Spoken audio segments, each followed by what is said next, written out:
Hey guys, this is Jeff. And I'm Mr. Onion. There you go. Now you got your probes going. Today we're going to be learning our silver level build. So the core thing we're learning is how to max out on 2 bases. We're going to be doing it at 16 to 1630. Somewhere around there. Not an exact science. So this is a big step off of where we were at with our 1 base build for bronze. The learning curve on this is going to be pretty large. We're going to be learning how to tech up a little bit to Colossus, how to expand, and how to get some upgrades.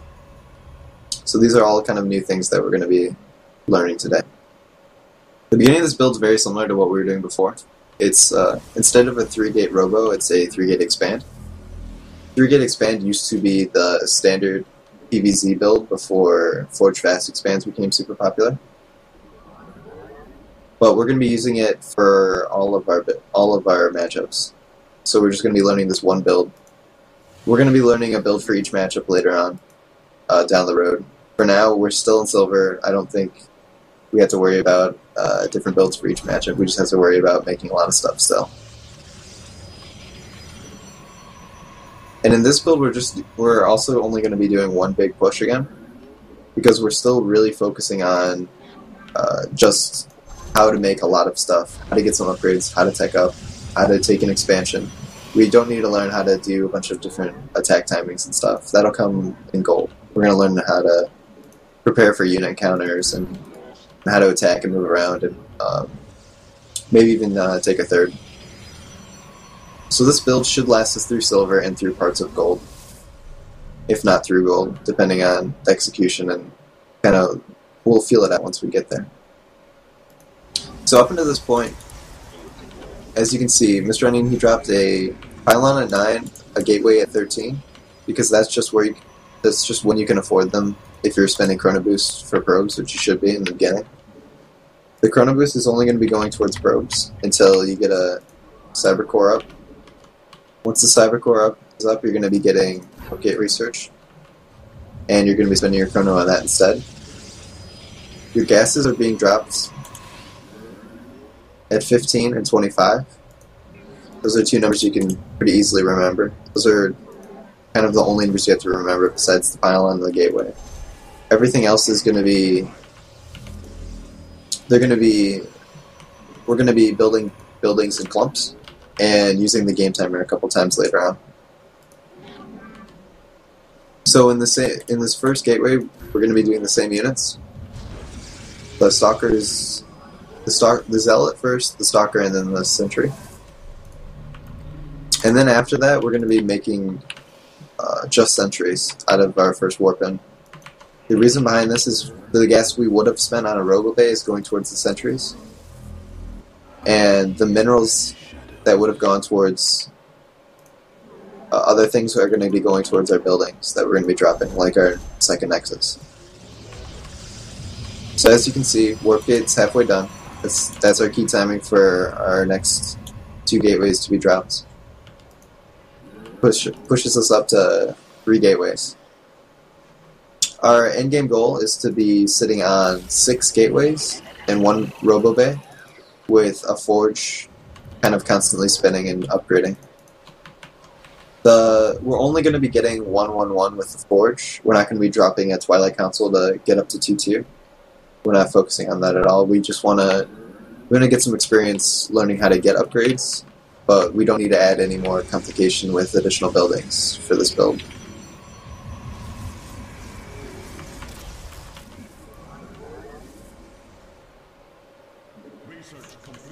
The probes are still going to be constantly produced up until the 12-minute mark, and I'll explain why once we get there.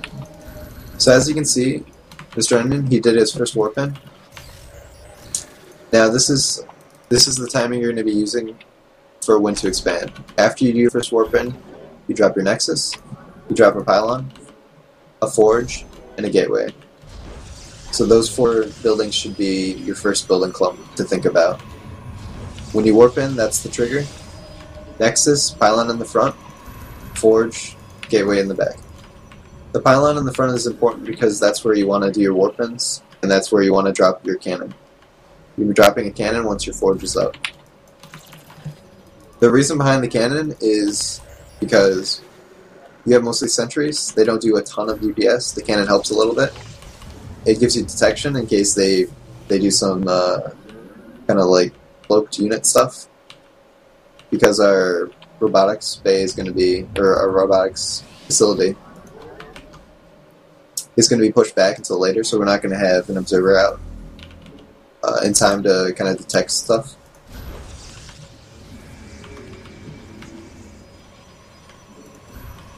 So right away, Mr. Renion's starting his +1 attack upgrade. I think that's really good.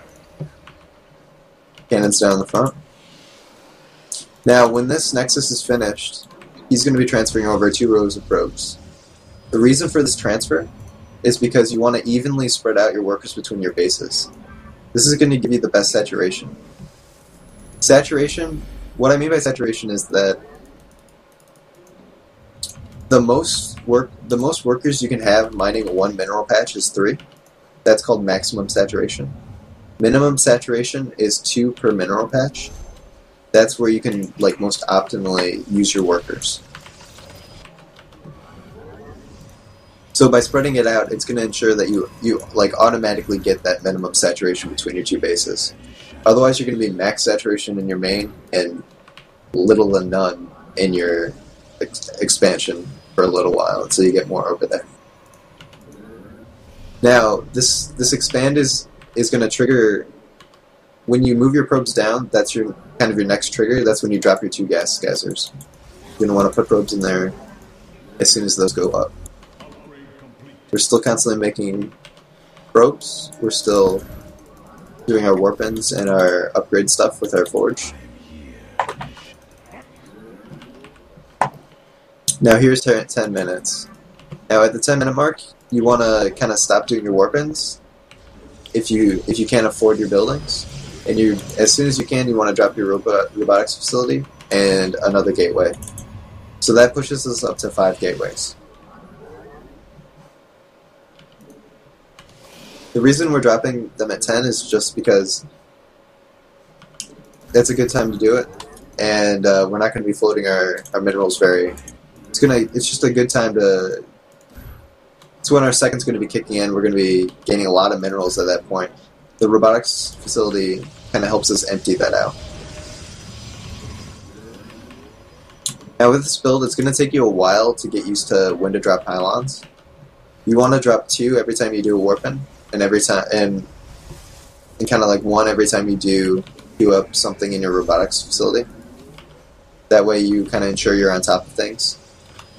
As soon as the robotics facility is finished, you're dropping your Robotics Bay, which is your Colossus tech.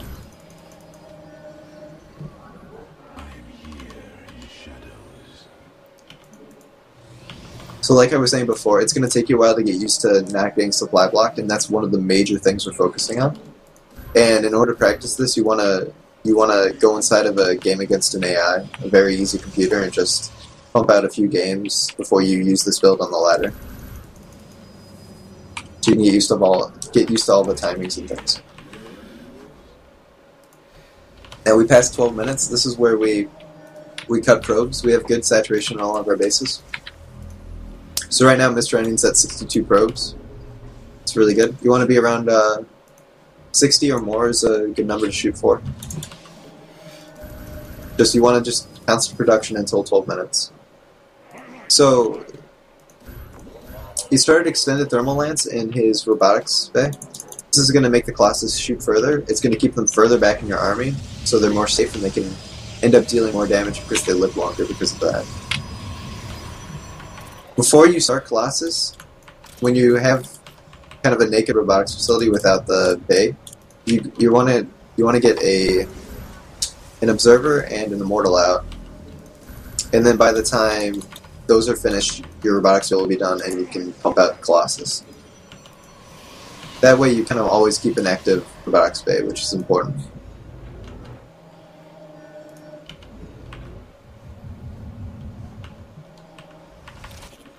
Now you want to drop one more gate Mr. Onion, that way you're at 6. As you can see, his minerals are floating slightly. He's been doing a really good job keeping them low. The timing for the 6th gateway is when you cut probes at 12 minutes.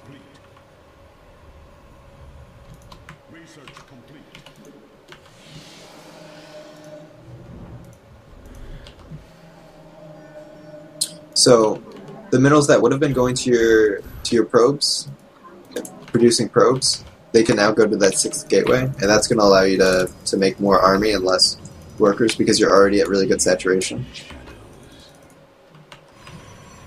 So our unit composition at the end is going to look like this. It's going to be 3 Colossus, 1 Observer, 1 Immortal, 8 Sentries, and then your Stalkers and your Zealots, the number of those don't matter, you just pump those out depending on however your money's looking, whatever you have, you just pump those out.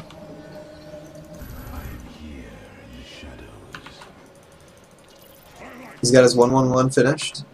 He's almost maxed out. This is right when he should be maxing out at 16 minutes. It's really good. Anywhere between 16 and 16:30 is where you want to be at for your max out. 12 minutes, you want to have 60 workers by then.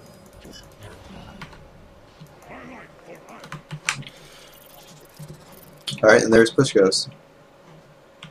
Thanks for watching, guys. Good luck, have fun.